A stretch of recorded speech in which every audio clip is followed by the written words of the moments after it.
Hello, good morning.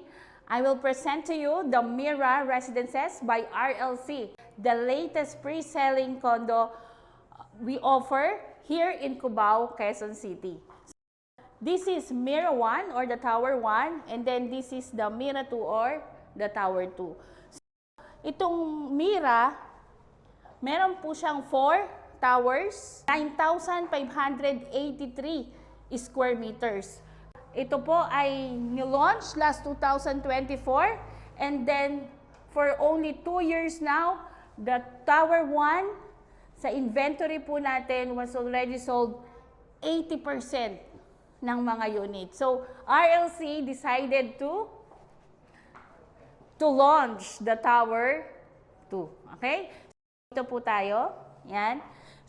This is located in Mirasol Street, Barangay San Roque, Cubao, Quezon City. Yan. So ito po yung pinaka main entrance niya. Dito po. Yan.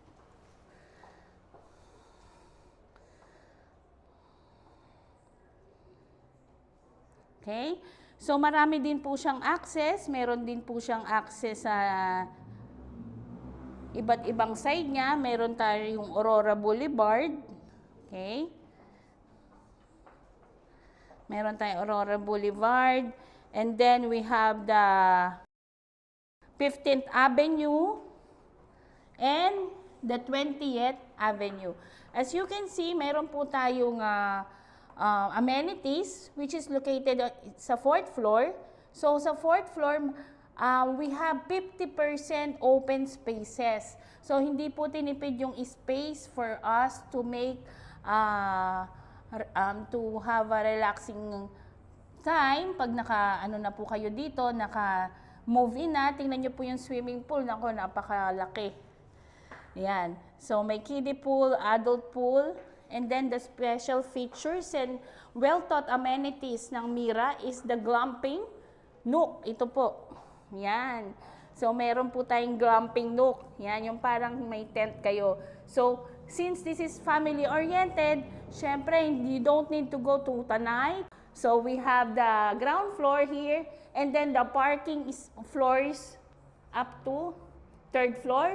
And then yung 4th floor po natin, yan na po yung ating amenity floor. So overall po, up to high zone, meron po kasi tayong basement floor, mid floor, and we have the high zone is up to 37 floors po itong Mira. Okay? So the nice thing about this is smart home features na po yung mga units.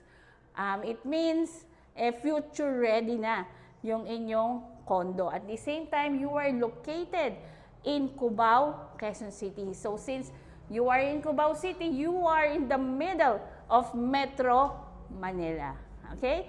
So, to my next video, i-discuss naman natin yung mga units in Mira. For now, this is the site development plan of Mira Residences. Come dance with me. Yeah, move your feet. Move your feet.